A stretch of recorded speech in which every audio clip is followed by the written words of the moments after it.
Kristi Noem should get a lot of questions, I think, about the way her officers are conducting themselves. I can't imagine being thrown into a vehicle by someone who won't even tell me who they are. The fact that they're now assaulting the press, it just speaks about how immune they are, or they think they are, to the rules.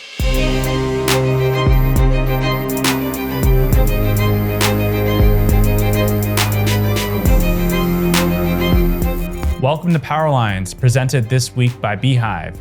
On today's episode, we're going to be talking about the escalating threats against the free press, the controversy over the Riyadh Comedy Festival, and MAGA media's messaging over the government shutdown. But first, we're welcoming Natalie Korach to the show. She's, as you know, going to be starting as a media correspondent for Status. Her first pieces are out next week, but she's on the podcast today in lieu of John Passantino, who is out in Switzerland this week celebrating his 10-year anniversary with his wife. Natalie, it's great to have you on the show. Thanks so much for having me. I'm thrilled to be here and to be joining Status. We're very excited. I think everyone's been looking forward to hearing from people other than me.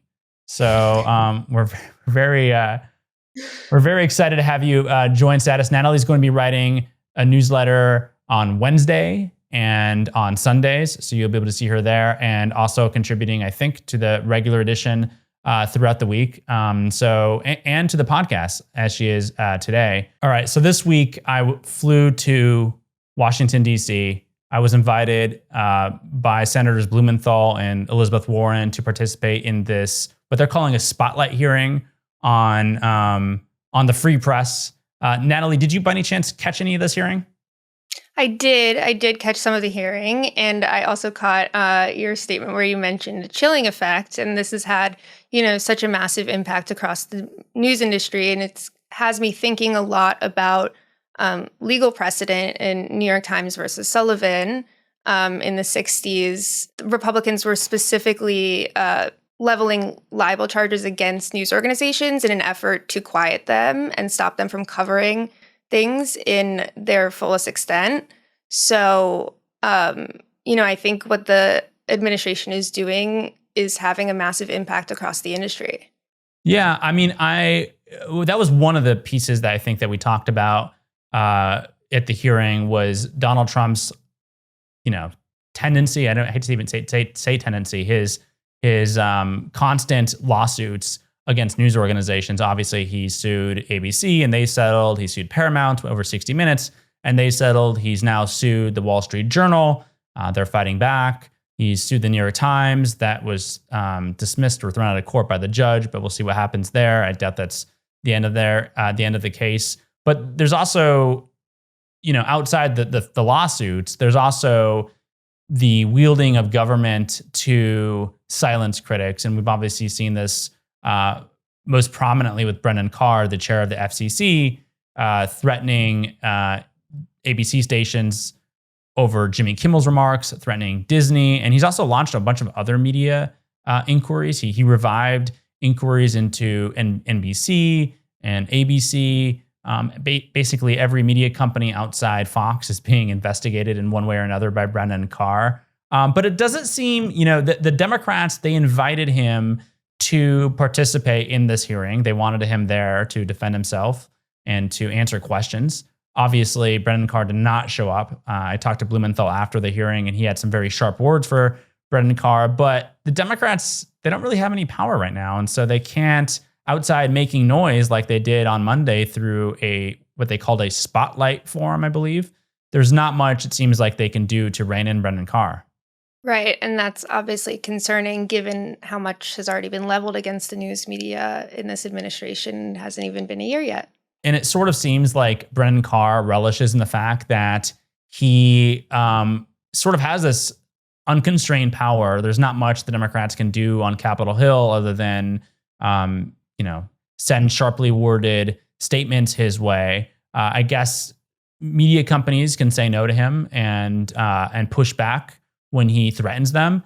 And there's the Freedom of the Press Foundation has actually asked a disciplinary body to effectively disbar him for acting in a way that is not consistent with the Constitution. You know, as a lawyer, he's taken a pledge, but I just get the impression that he's having a grand old time running wild and launching these investigations on behalf of Trump.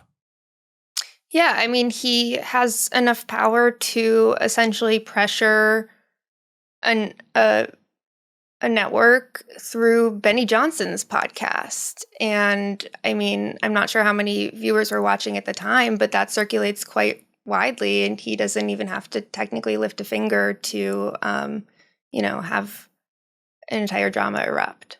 Right, that's the thing. He doesn't have to actually do anything. He doesn't have to even launch a probe in this case. He just has to make a subtle threat, and that is relayed and ricochets through boardrooms, and it causes executives anxiety, and then they end up making decisions that that basically to kowtow to the FCC because they have all these deals that they want to get done. Ultimately, Disney reversed their decision, and Nexstar and Sinclair followed. So that was a positive development there. But you can see just that the subtle threat or that he can make on a right-wing podcast can completely upend the media environment. Speaking of the media environment, Natalie, are you following what's happening in the Pentagon this week? Yes. It is very concerning that Pete Hegseth is essentially trying to limit the amount of access that the press corps can have in the Pentagon and reporting on military affairs. And it seems as though they're making a revised pledge. But I guess we will hold our breath to see what they come back to the press corps with. Yeah. So Pete Hegseth, his Pentagon under Sean Parnell, who's the chief Pentagon spokesperson, who's quite the character, told news organizations that to have access to the Pentagon building, they needed to sign this new agreement. And that agreement is quite restrictive. And it basically says that reporters are not permitted to report on even unclassified information that they might obtain from sources. And so basically, no legitimate news organization can sign this. I was told that not one major U.S. or reputable U.S. organization had agreed to these rules. And news leaders have been meeting behind closed doors, trying to hammer out some sort of agreement with the Pentagon, trying to get them to revise it. It seems like they are going to revise it, but and so they've delayed the implementation of these rules, which was set to happen this week. And that would have effectively, I think, if I understand things correctly, resulted in every reporter being booted from the Pentagon because no one was signing on to this. So they've delayed it, but I don't know. It just seems like another way the administration is trying to constrain the press and limit what they're allowed to report, which is sort of, I mean, not sort of, it runs in contrast to how things have operated under Republicans and Democrats for decades and decades. Well, on the bright side, I will say that I think it's clear that the collective action between the news organizations, with none of them signing this pledge, has clearly made an impact with the Pentagon reassessing. So I do think that, relating back to our conversation from earlier about, pressure against news organizations from the administration, I think it sort of speaks to how effective the media can be collectively. That's a problem though. I feel like this is a rare instance where there's this collective action against restrictive new agreement. When the White House seized control of the press pool earlier this year and bullied the Associated Press for refusing to call the Gulf of Mexico the Gulf of America and exiled HuffPost from the press pool, you didn't really see any of the other outlets do anything. They all continue to operate. Well, it begs the question whether or not, if they had done that, if there would have been significant changes as a result. I do wonder that, because I think that Trump in particular likes to be in front of the cameras. And if all of a sudden the camera stopped showing up in the Oval Office and he wasn't being carried live on CNN, or even MSNBC or Fox News, I wonder whether they would have thought twice about seizing control of the press pool. But the press basically, outside putting out some statements, didn't really do anything in that case. I think it was more challenging for the White House press pool. One, because like taking control wasn't, I think, seen as the same, as catastrophic as what the Pentagon was trying to do, which is basically say we have to approve everything you report. But still, like it feels like, and certainly there was a lot of, at the time when I was reporting on this, there was a lot of reporters who had hoped that there would be more collective action, that there might be some sort of boycott of press sprays in the Oval Office, but there was nothing really. And the people with the real power, the networks that put Trump on TV, were obviously not going to lose access to him because they want to keep, I guess, putting him on TV. And so the White House won that fight, but it seems like the press might be winning the fight here at the Pentagon. We'll see. I'm curious what sparked this. I know that Pete Hegseth has not gotten a ton of favorable coverage since he's been in the administration, but I'm curious if there was a specific leak that made him decide to clamp down. Yeah, even Fox News had signaled, to my understanding, that they were not going to sign this Pentagon pledge, which would have been really quite something if the Pentagon and Donald Trump's administration were to have exiled Fox News from, reporting in the building. That would have been quite something. I mean, I can't imagine it. We know Donald Trump. I mean, even Donald Trump said he wasn't really a fan of these rules and that reporters, this is not going to stop the leaks. And I think this week too, we also saw that you can't stop leaks by banishing reporters from being in buildings. Like you don't need to be physically in the building at the Pentagon to get stories. I actually doubt that's the way most reporters like source up. I don't think they're just like roaming the Pentagon halls and like knocking on random office doors and saying, I am from like, NBC, like I'd love to have a leak from you. Like that's not the way reporting works. And this week, while Hegseth was leading this strange, I think it's fair to say, gathering of top military leaders, there were plenty of leaks, and that was in Quantico, and the reporters were able to get plenty of information out from that, and that didn't require having badge access to the Pentagon. So I'm not even sure what this is actually intended to accomplish. I don't think it's going to stop any leaks. It just seems like it's like makes Pete Hegseth, who has a long history railing against safe spaces and snowflake liberals, look like he's trying to create a giant safe space at the Pentagon. Another really disturbing thing, Natalie, that we've seen this week is the ICE situation. Have you been following that? Mm-hmm. Mm-hmm. Very concerning. Reporters specifically being, violently attacked essentially by ICE and prohibiting them from reporting accurately on what's happening in the country. A lot of the stuff is wild because the ICE officers are masked, which is like super strange to see federal officers who are covering their faces and not disclosing their identity in the United States, then violently accosting reporters. There was the case in New York where a reporter actually left on a stretcher after being shoved to the ground by a federal officer, and Kathy Hochul, the governor, condemned it and said, like, what the hell are we doing? There was also a case earlier this week that we learned about where a reporter said she was in her vehicle when an ICE officer, unprovoked, fired a pepper bullet or like a smoke bullet, or like not bullet, but projectile at her vehicle, which again, it just seems like these cases are popping up left and right now. And I don't know. I can't believe we're living in a country, to be honest, where masked agents of the federal government are seemingly allowed to operate this way. And the accountability is not there for obvious reasons, hence why they're masked in the first place. But essentially, there's no way to hold them accountable for taking violent action and also not allowing reporters to do their job. Yeah, I wonder, Kristi Noem should get a lot of questions, I think, when she's doing interviews about the way her, officers are conducting themselves. But it is interesting because they're not giving their identities.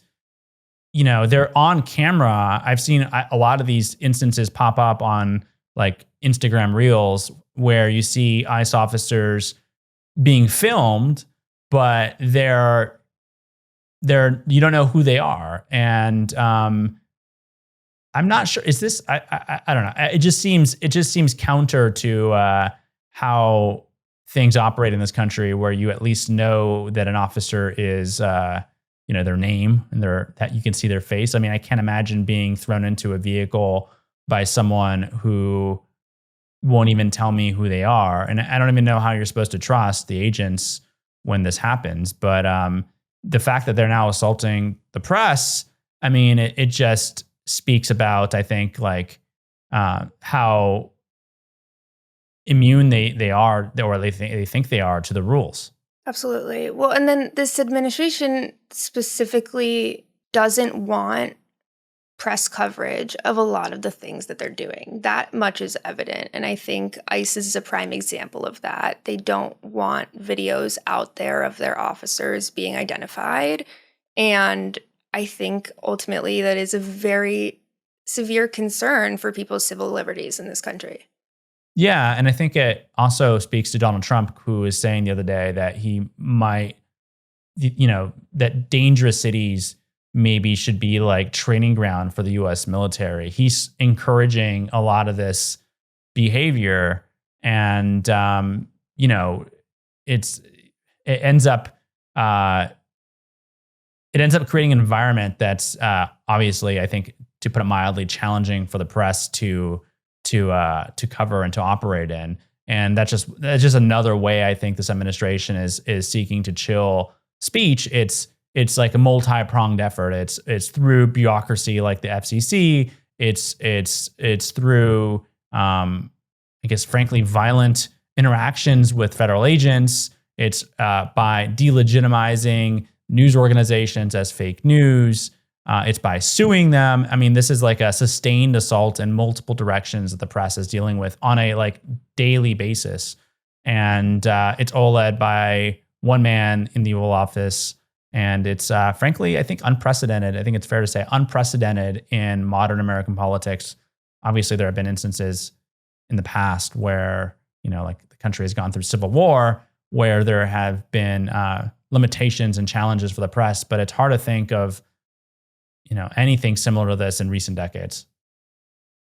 And while they're claiming that they're making these cities safer, I think something to always remember is that if the press is being restricted, the country is not getting safer.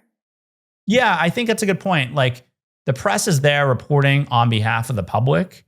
That's what the press does. And so the fact that they generally, when you're trying to constrain press access, it's because you want something hidden, that you don't want something out in public. And so this all signals to, I think, if you look at this, it's because they are doing things that they know they probably shouldn't be doing. And they don't want coverage of that because it's unflattering to the administration. And so they're trying to shut out the press in any way they can so that the public does not see what they're doing, and so that they can operate in the shadows and get away with things that would certainly outrage people if they were to see them, on video or reported on the front page of a newspaper or on the evening news. And so, anyway, you end up with the press under attack. But why don't we leave it there? When we come back, we're going to be talking about the controversy in Saudi Arabia over the Riyadh Comedy Festival and A-list comedians taking the Saudi check to go perform.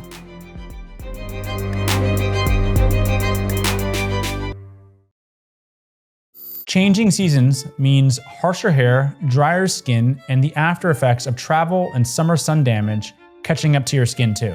It's true, your skin has different needs this time of year, and that's where OneSkin comes in. If you haven't heard about OneSkin, let me tell you. They're the first skin longevity company founded by an all-woman team of PhDs in skin regeneration, and their products are backed by 5 published clinical studies and over 10,000 5-star reviews. Oliver, you've tried some of their products, right? That's right. I'm using OneSkin on a daily basis, 2 times a day, once in the morning and once at night. I use their face lotion and also their eye cream that they sent me to test out. And I gotta say, I have been very impressed with the product so far. One, it is packaged beautifully. It looks like you're opening up like something that is from the future, honestly. Like it looks like it's from space, the bottles alone. But they leave your skin feeling great after applying it. And it's super easy. You just incorporate it into your normal routine. What's also great is that every formula is dermatologist tested, safe for sensitive skin, and NEA approved, delivering powerful results with skin health in mind. This season, don't just moisturize, support your skin at the cellular level with OneSkin. For a limited time, you can try OneSkin with 15% off using code STATUS at oneskin.co. That's 15% off oneskin.co with code STATUS. After you purchase, they'll ask you where you heard about them. Please support our show and tell them that we sent you from Status. Try OneSkin today. Welcome back to Powerlines. Natalie, this week there has been significant controversy, I think it's fair to say, about the Riyadh Comedy Festival, where basically every top comedian out there, Dave Chappelle, Pete Davidson, Kevin Hart, Aziz Ansari, Bill Burr, the list goes on and on. They've all agreed to travel to Saudi Arabia and perform at this comedy festival. Obviously, Saudi Arabia is, the government there is one of the most oppressive in the world. And they have, let's just say, a poor record when it comes to supporting free expression, when it comes to just, basic humanitarian issues. And notably, of course, it was only a few years ago where Jamal Khashoggi was ordered, it was a gruesome murder ordered by the Saudi Arabia government because they didn't like his the things that he was writing and the things he was saying. So I think it struck people as hypocritical, to say the least, that these comedians who wrap themselves in supporting free speech, supporting free expression, are willing to turn another way or turn a blind eye to the abuses by the government. What do you make of the whole thing? Well, and they're also willing to accept restrictions that Saudi Arabia placed on them in order to perform. So they weren't allowed to talk about religion, and they weren't allowed to talk about the royal family either. And so in essence, if you consider yourself, a truth teller as a comedian, one has to wonder about the ethics of it all. Right. I mean, I guess comedians probably don't like to get into these weighty issues too much, but they say, a lot of times you'll hear a comedian say something extremely offensive in the US, right? And it's always, well, they're comedians. Their job is to make people feel uncomfortable. Their job is to say things, and occasionally they'll offend someone. But in this case, they can't make fun of the royal family in Saudi Arabia. They can't make fun of Islam in Saudi Arabia. So they are censoring themselves, and they are agreeing to rules that they would normally probably joke about and mock in the US. I don't know. I think it's quite hypocritical and striking, and also frankly shameful that they're willing to turn a blind eye to these abuses. I can't imagine ever taking a check from a government that orders the murder of a journalist. And I remember at the time that happened, there was all this, just general shock about it. And no one wanted to be in business with Saudi Arabia. But I think what you're seeing in a larger trend is the money is so much, it's so great that a lot of people are willing to just kind of ignore their really heinous record and open up their checkbooks to Saudi Arabia. And that's obviously what they want. They want to sanitize their record. They want to portray themselves differently than how the reality on the ground. And money, they have a lot of it, is seemingly the way they're going about doing this through the arts, through funding things like this comedy festival. Well, and a lot of these comedians are very topical comedians. They talk about current events. They talk about politics very often. And so when you travel to Saudi Arabia and there are limitations on what you can and cannot say, I just don't see that set being authentic. It's purely for the money. And I don't see that as being, beneficial for them optics wise in the long run. it's also like a giant show too. Like obviously the people in the crowd, like it just feels like it's just this entire show. Like everyone's going to like the set or say they like the set because you're not allowed to not like the set because the government is very oppressive there, right? So like it was really interesting. Bill Burr was defending himself, and one, like, it seemed like he didn't actually understand the real criticism there because he didn't really seem to address it from what I can tell. He was saying that he was surprised that people there were really excited to have him. And I'll read to you what he said. He says, "It was a great experience to experience that part of the world and to be part of the first comedy festival over there. The Royals loved the show. Obviously, they love the show. Everyone was happy. Okay. The people that were doing the festival were like thrilled. The comedians that I've been talking to were saying, dude, you can feel the audience wanted it. They want to see real stand-up comedy. It was a mind-blowing experience. Definitely top 3 experiences I've had. I think it's going to lead to a lot of positive things." And it's like, Bill Burr seems totally ignorant of the fact or like the reason why people are upset. No one's upset because the people there, want to see stand-up comedy. I'm sure they would love to have their country, be like a Western country where comedians are allowed to say things on stage and you're allowed to laugh at the government. But that's not the reality there. And obviously the reason people are upset is that they're taking this money, which, it comes with a lot of ethical questions, and he's not addressing that at all. He's not addressing that. And it's going totally over his head that, yes, of course people were happy because in essence, what you're doing is whitewashing the record of the country. You're distracting from the fact that they have these civil liberty abuses by, making them laugh. I don't think that's a fair assessment of like what it's like to live in Saudi Arabia by Bill Burr saying, oh, the crowd was super happy to have me. Yeah, he also went on, he says that he was talking about when he flew into Saudi Arabia, and he says, quote, "You think everybody's going to be screaming death to America and they're going to have like fucking machetes and want to chop my head off, right? Because this is what I've been fed about that part of the world. I thought this place was going to be really tense." And I'm thinking like, is that a Starbucks next to a Pizza Hut, next to a Burger King, next to McDonald's? And it's like, I don't understand how Bill Burr actually thinks that's what he was going to be confronted with. Like, it sounds like maybe he needs to improve his media diet if that's what he also thinks. He didn't disobey the rules they set forth. So well, why would he be the one who's in trouble when they invited him there and they're paying for him to be there? Like, and he's agreeing to all the rules. Yeah, it's going totally over his head. Like, had one of the comedians said something, that was edgy and like, really crossed the boundaries that were set for them and something bad happened, that would be an entirely different story. But that's not the case. Yeah, that's what I was wondering is it was very pleasant, when you are going there and you obey all the rules and you're basically following the script that they set for you. But what would have happened if Bill Burr would have gone on stage and mocked the royal family? What if he would have actually confronted them on their real record over there? What if he would have mocked Islam?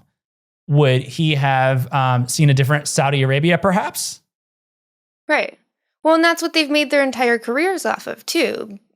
Just being right on the edge of funny and offensive. And if you're not doing that, then why are you even there? Yeah, I mean, I guess to get a paycheck. I think that's what they're all kind of saying and alluding to. Tim Dillon, who was invited, I believe he was disinvited later, but I believe he said that it was basically a big paycheck. Pete Davidson, whose father died in 9/11 and is still participating in this, which I find shocking, said, "I just know I get the routing and then I see the number and I go, I'll go," which suggests to me it's all about the money for these people. And look, like, I don't want but to. That makes sense for someone like Pete Davidson. He sort of has that, or he sort of likes that aura about him. There's a lot of people on this list who would consider themselves to be the first line of defense, essentially, in, a democracy. That they're allowed to say whatever they want because we have those freedoms. And it just is bizarre to me that they would agree to a paycheck, no matter how big it is, at the risk of their reputation. Yeah, like does Kevin Hart hurting for money? Is Dave Chappelle hurting for money? Like Aziz Ansari, are you guys like Well, having trouble right. paying your mortgage or your rent or whatever? Like I mean, I can't imagine ever compromising my own integrity in such a way for a paycheck, especially when these people, a lot of them have more money than they know how to spend. So it's striking. But and like I don't think like we should like hold up comedians as like the guardians of democracy necessarily. Like these people are telling jokes and they're doing stand-up comedy and whatever. But like, if you're going to wrap yourselves in free speech when you make offensive jokes and you're going to build your entire career making these kinds of jokes, then I just find it at the very least hypocritical when you sanitize your sets to appease a government that has this terrible record and it theoretically stands against everything that allowed you to become a famous, wealthy comedian. There's no world in which like these people break out as stars in Saudi Arabia because they would not be allowed to actually say the jokes that got them to where they are. And by basically playing a part for this government and sanitizing their record and participating in this comedy festival, I don't know. Again, I guess you could say it's shameful, it's hypocritical. I'm not really sure what the right word is, but it really makes you, at least for me, when I look at them on screen now, I won't be able to see, like, look away from the fact that they actually, I guess at the end of the day, don't stand for much except taking a paycheck, which is disappointing. Okay, so that's probably a good place to leave it for now. We'll continue monitoring this comedy festival and see if anything else happens. But when we come back, we'll talk about MAGA media and its messaging on the government shutdown.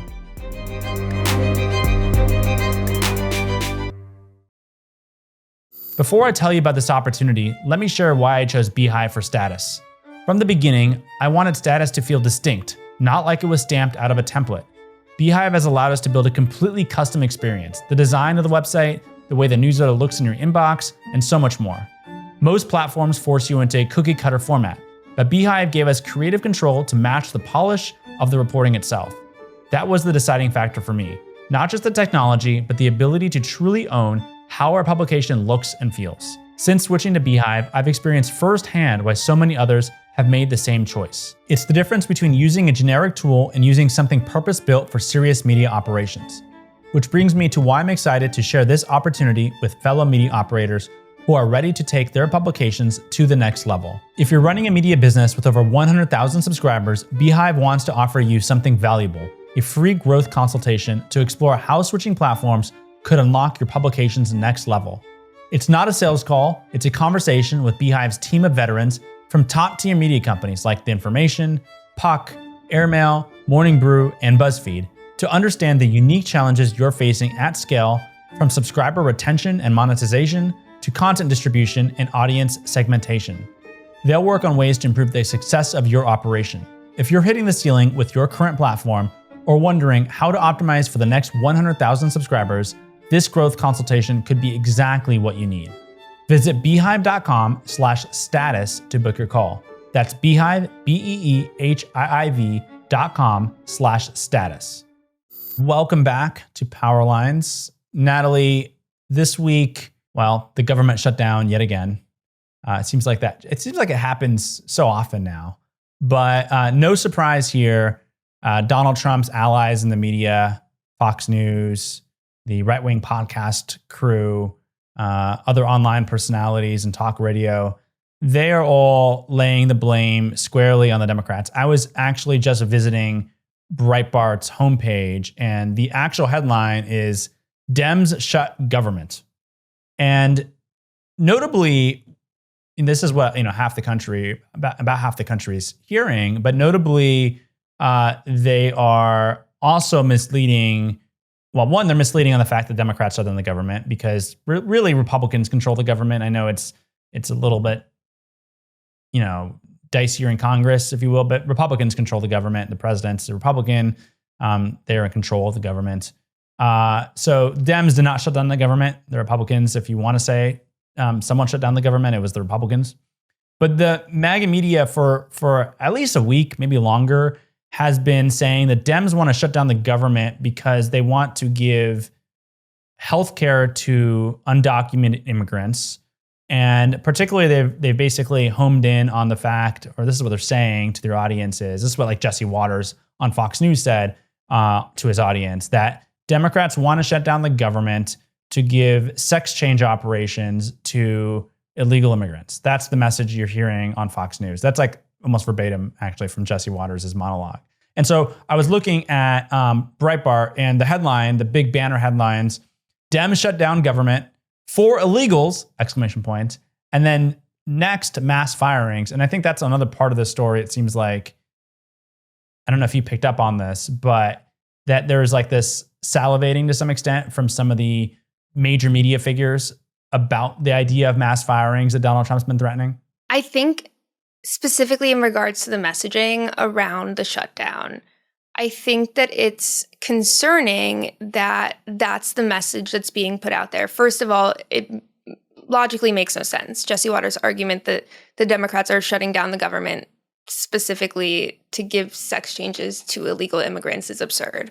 But when Republicans control the government, and they're also controlling a lot of this media that's being, consumed at this moment, it's a pervasive message that Democrats are to blame. And I wonder how the Democrats go about messaging on the opposite side, considering that they don't have control of Congress at this moment. Yeah, I think, it's interesting because it's like a house of cards built on lies. Like Dems did not shut down the government. Dems are not shutting down the government to give healthcare to undocumented immigrants. That's not actually what's happening. Those people aren't even eligible for the healthcare. So I don't even know. I've seen reporters actually point this out to Mike Johnson and the president of the United States, and they don't really have an answer. Trump was asked about this and literally just didn't answer the question at all because there's no way to answer it. He just went on a rant about border security and how Biden was terrible for border security. But I think the really disturbing thing is like the celebration that we're seeing, or like the coming celebration that's sure to happen if this does occur, of mass firings in the government. It's like, it was similar under Doge when, Elon Musk shut down entire federal agencies, completely upending the lives of a lot of people and leading to real serious consequences. And I just find it so, like when someone loses their job, it sucks for them. It's like a really, really bad thing, right? They have family that they have to take care of, possibly. They have rent to make, they have bills to pay. It's a really disruptive thing to their life. Some people, really struggle to recover from losing their job. And you have a lot of civil servants in government who, frankly, they work on behalf of the American people to keep the government functioning. And the idea that Republicans have villainized these people that we all interact with, you all interact with them on a regular basis. Everyone interacts with the government. But the fact that Republicans have villainized these people to the point where they are now comfortable effectively getting ready to celebrate them being fired en masse, I just find to be a new disturbing strain, or like disturbing development in the government shutdown situation. Like we've been dealing with these for a while, but the idea that people now celebrate the government workers struggling is really alarming. The workers seem to be being used in essence as a pawn. The Republicans get a chance to berate the Democrats for quote unquote shutting down the government. And the workers are left essentially to fend for themselves or furloughed, et cetera. And essentially just being used as a pawn in the game of political messaging in this moment. Yeah, and I think, you've seen like right-wing media too celebrate, like they've been like celebrating firings for a while now, I guess. There was the Learn to Code situation where journalists who were being laid off because of the industry realities right now were being told to learn to code, right? And they were being mocked, and people were celebrating the fact that, anytime now, it's really, again, this is a little bit normalized, but anytime there's now layoffs at a media company, you see people like Benny Johnson or a number of others, those types of people celebrate online and joke about it and mock the idea that journalists are losing their jobs. But now we're seeing it with the federal workforce. And this is not coming from like, these aren't fringe characters anymore. They're often on Fox News talking to millions of people. Like Jesse Waters hosts one of the highest rated shows, not only on Fox News, but across the cable landscape. Like millions of people are listening to this guy lie to them about sex changes for illegal immigrants. And this stuff would normally have like long ago, like 10 years ago, been confined to like Alex Jones InfoWars, and everyone would have kind of almost laughed at it when, you know, like when he said the water's turning the frogs gay or whatever. Like that was kind of like, oh, like look how crazy Alex Jones is. He just kind of says this absurd stuff. Now it's like so mainstream. It's just like everyone's just saying it, and it happens on Fox News on a regular basis. Like this comment that I'm talking about probably didn't even get, generate one or two stories. Like it's just like a normal thing. Well, the irony too is the one who's maintained their sanity, or I guess, come back to it in all of this, is the Drudge Report. I mean, like all of these right-wing sites are putting out articles that Democrats are to blame for this entire situation. Meanwhile, the top story on the Drudge Report is, the buck stops with Trump, in essence. And I just think it speaks to, how divided this moment is, because one part of this country is getting that pervasive messaging that Democrats are to blame for XYZ reason. Yeah, I'm looking at Drudge right now, and he has this flashback of Donald Trump on his website featured. And he says, this is in 2011, Donald Trump says, if there is a shutdown, I think it would be tremendously negative mark on the president of the United States, blaming then Obama for the government shutdown. And now the tables have completely turned. But, the messaging, like it just, I don't know. I think it just, again, it's like so exhausting to constantly point out the dishonesty from a lot of these outlets that are feeding information to such a large part of the country. And it's all been so normalized, this stuff. Like our toxic information environment is just the norm. Like no one even cares that it looks like a sewer anymore, I guess. But I think it's important to point out, and I think it's going to make this actual shutdown right now, it's going to increasingly make shutdowns more difficult to stop and to put an end to, because no one is in a shared reality anymore. I mean, even when Obama was dealing with John Boehner back in the day, it felt like at least maybe they were kind of living in the same world. And today it just feels like Donald Trump is playing to a totally different universe, and in a different universe of circumstances or whatever than the Democrats are. And I was just watching this happen, not that it's a perfect example. I don't think these are two equal sides, but, watching MSNBC versus Fox News, just not even in the same, they're not even in the same world.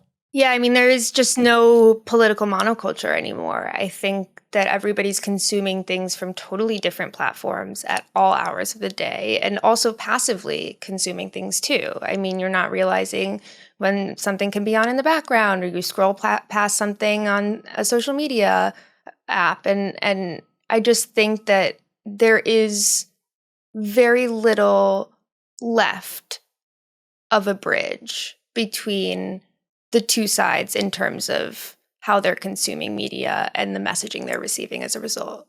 Yeah. And unfortunately, one side has just, I mean, I don't know. It's not good. But, I wish we could leave it on a more positive note to end the show, Natalie. But I guess we're just living in this very depressing reality. And we'll be back next week. John Passantino will be here. He will be telling us about his exciting trip to Switzerland, I'm sure. And Natalie will be in your inbox for the first time on Wednesday. So look out for that. But until then, we hope everyone enjoys the weekend.